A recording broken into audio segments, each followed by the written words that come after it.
Greetings, monarchs from all nations and ages. Be welcome to my kingdom and praise the dragons. I am the true dragon monarch, and from today onwards I'm gonna be uploading monthly videos about the beauty and gracefulness of Yu-Gi-Oh's dragon monsters. From time to time I might upload videos more often, but the goal is to upload at least one video monthly. Also, this first video will be an introduction to myself, how I found my way to Yu-Gi-Oh, and my reasons to start a channel now. Let's begin.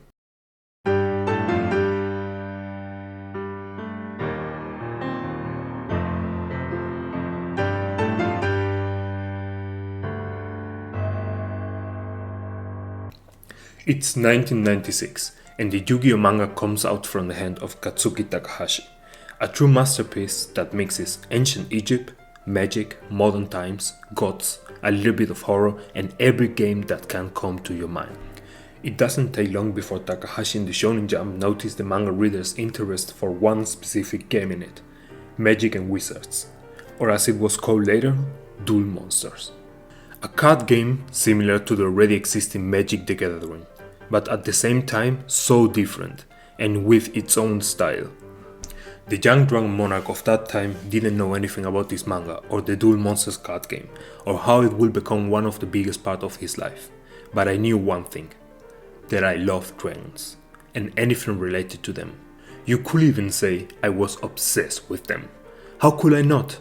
Incredibly big, powerful and old beings, who were feared, but at the same time were kind, wise, enjoyed a peaceful life by themselves. For me, they sounded like the perfect role model to live by. In every book, movie or series, if there was a dragon, that was my favorite character.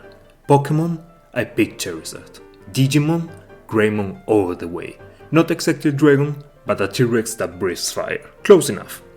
Dragon Ball, well, it's already in the name. Shut up and take my money.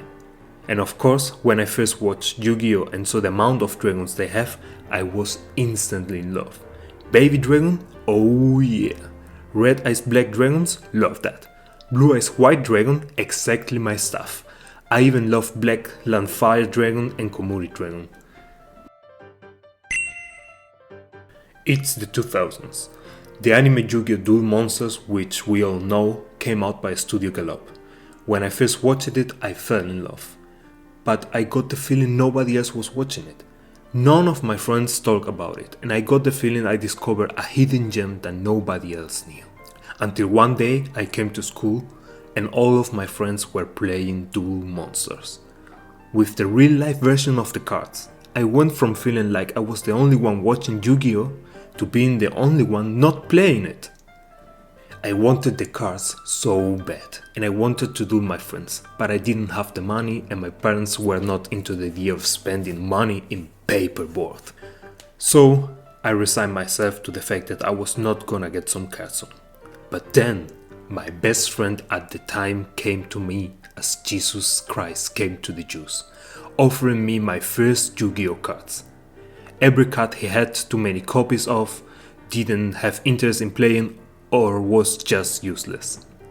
It was not the optimal deck, but at least I had cards. I was as happy as a child can be. After a few trades, where I was totally scamming the other children, and a few games betting my own cards to get new ones, I finally had a deck matching my playstyle. Dragons, what else? And my favorite card at that time, the Blue Eyes White Dragon. How was I supposed not to love it? The Blue Eyes White Dragon is in my opinion the most relevant card in the Yu-Gi-Oh! Duel Monsters anime. Not only it started the series being the very first conflict, Seto Kaiba collecting all 4 Blue Eyes White Dragons in an obsessive way that will actually be explained in later seasons and being the most important part of his character development. But the Blue Eyes White Dragon also kind of created the real life Yu-Gi-Oh! Rule that you can only have 3 copies of a card in a deck. Different from other card games where the usual limit is 4. I am sure this rule was created specifically for the Blue Eyes plotline to work. It also made the upper limit for the non-effect monsters clear. Even nowadays, 3000 attack points. Its fusion, Blue Eyes Ultimate Dragon, did the same for the fusion monsters in the original series, until it was surpassed by itself, fusioning with Black Luster Soldier, to create Dragon Master Knight. Its evolution, Blue Eyes Shiny Dragon, was the ultimate monster in the Yu-Gi-Oh! Duel Monsters first movie, surpassing even the Egyptian gods. The Blue Eyes White Dragon was Kaiba's connection to the ancient Egypt in the same manner that the Millennium Puzzle was for Yugi or the Millennium Ring for Bakura. The Blue Eyes White Dragon gave Kaiba a win in the Battlefield tournament where the Egyptian god Obelisk would have failed. It changed fate itself just to help Kaiba win. And to be honest, it had the best storyline of all Yu-Gi-Oh! Duel Monsters characters, shown in the Pharaoh's Memories arc, with Kisara and Kaiba creating a bond that would last through time and space, in the same way the Pharaoh had with Mahat, also later known as the Dark Magician. At that time, I couldn't be more in love with the Duel Monsters game and all of its lore. But then, tragedy struck my life and my deck. After a holiday abroad, where I obviously took my cards with me, and I told all the children I met on the road about Yu-Gi-Oh! And even gave them some cards, I forgot my cards in my pants, and my mother washed them with my cards inside. I think this is a canon event in every child life. Forgetting something in your pants, your parents washing it, and you losing it forever. I was devastated, and although I had some cards left home, I couldn't even look at them anymore. Just thinking about all my beloved gone cards that took me so much time and effort to collect will bring me to tears. So I stopped playing at all and gifted all of my remaining cards to my friends. I also stopped watching the show. This was around 2008, so I missed Yu-Gi-Oh! 5Ds and every show after that. 5Ds will probably have been my favorite Yu-Gi-Oh! Show at that time. I mean, the main plot was based around dragons. The producers were like, you get a dragon, and you get a dragon, and you get a dragon. Only I was missing my dragon. And for almost a decade, I stayed away from everything related to Yu-Gi-Oh! Until 2016. I was visiting my friend and stayed the whole day. We played almost every game we could until boredom. And then he asked a question. A question a lot of people already asked me through the years, and I always answer with a no for no apparent reason. Do you want to play a round of Yu-Gi-Oh? Maybe it was because we already played everything else. Maybe because I was bored, or maybe because the scar of losing my cards already started healing. But this time I answered with a why not? The plan was simple: to get a short refreshing about the rules, play a few rounds, go home and forget about Yu-Gi-Oh! Again. But destiny had other plans for me. My friend gave me a staple of cards to build my deck, and there she was, the Blue Eyes White Dragon, as beautiful as the day I lost her. Yes guys, the Blue Eyes White Dragon, it's a girl. It's actually Kisara, Seto's girlfriend, so yeah, it's a girl. It's canon. We duel for hours and hours. I enjoyed the game as much as the first time, maybe even more, now that I was actually using the true rules of the game that I didn't know as a child. Did anyone know the rules as a child? Synchro monsters, exist monsters. Although new mechanics for me, I was already enjoying them and eager to learn more. After we finished dueling, my friend told me that he loved seeing me enjoy the game, and that I could keep the deck I was using as a gift from him. It almost felt like a deja vu. Once again, one of my best friends was giving me my first Yu-Gi-Oh! Cards, and this time I even got the Blue Eyes White Dragon. After I got home, I instantly looked for Yu-Gi-Oh! Cards around me in eBay.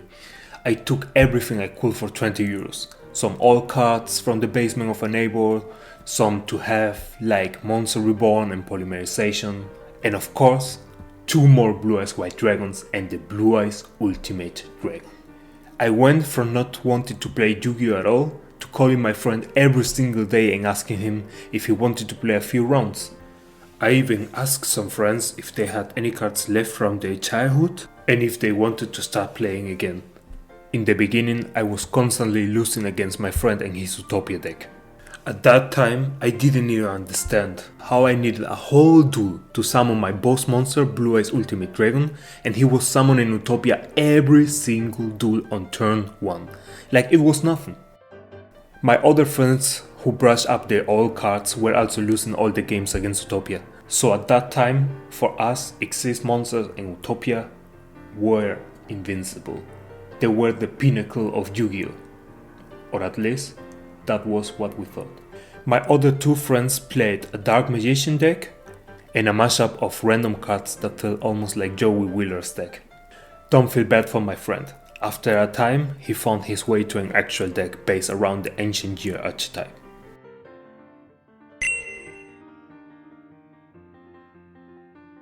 Then, the Dark Side of Dimensions movie came out. I came back to Yu-Gi-Oh! Just in time to see the best Yu-Gi-Oh! Movie ever, and the closure of Kaiba's story. And also to meet my new favorite monster and the face of this channel, the Blue Eyes Chaos Max Dragon. An almost unstoppable version of the Blue Eyes White Dragon. Your defense position monster, it's not stopping it from damaging your life points. It ignores your targeting effects, and destruction is of course not an option, annihilating 4000 attack points. But still a clear weakness. You could send it back to my hand or deck, or change its weather position. It only has 0 defense points, so it was in my eyes, and still to this day, the perfect balance for a boss monster. Incredible power. It matches its archetype playstyle, but not totally invincible. And difficult enough to summon, as all the ritual monsters are in a deck that is not dedicated to ritual summoning. Did I also mention that ritual summoning was my favorite summon form in the old Yu-Gi-Oh! Series? For me, that kind of summoning matched the ancient Egypt theme of the original series a lot better than fusion summoning. And it brought some of the coolest looking monsters in the series. The cool looking magician of Black Chaos, the incredibly strong Black Luster Soldier matching the legendary Blue Eyes, or the creepy Relinquish, to reveal the dark side of Maximilian Pegasus' personality, are just a few of them. As you could imagine, after watching the movie, the hype between my friends and me for the game only went up to infinity. We kept playing until today, and even after I met my nowadays wife, I told her the game too, and we enjoyed a lot playing it together. Since I came back to Yu-Gi-Oh! I have rewatched the series I missed. I like all of them. Yeah, all of them, even Arc 5. I like the concept. And Sexel too, I don't know why everyone hates Sexel. I played in a few local tournaments, met people because of the game, made friends because of the game, created dozens of decks, played every game out there, and I enjoyed every second of it. There was even a time where I lost my job and sold some cards to pay my rent until I got a new job. So we could say Yu-Gi-Oh! Even saved my life. So yeah, Yu-Gi-Oh! Came into my life as a child, stole my heart, disappeared, came back into my life as an adult, stole my heart again, paid my rent, and became one of my favorite activities to play with my friends and wife. After all these years playing, my friends asked me to make a channel about Yu-Gi-Oh! As I was so deep inside and passionate about it. But I thought it was not of need, as there are a lot of incredible YouTube content creators out there that talk about every possible theme. But this year, the structured deck Blue Eyes White Destiny comes out. And it brings incredible support for the Blue Eyes archetype. And then I thought that this is the perfect time for me to talk about something I love. If not now, then never. This is gonna be the year of the Blue Eyes White Dragon for me. And I'm gonna be making videos about everything related to it the whole year. Facts and curiosities, deck profiles, cards explanations, and everything you could imagine. If you love dragons, the Blue Eyes White Dragon, or just Yu-Gi-Oh! As much as I do, follow me through this year and learn everything about the Blue Eyes archetype. Thank you for staying until the end of the video. Write any questions or suggestions you have down in the comments. And remember to praise the most beautiful creatures in fiction, dragons.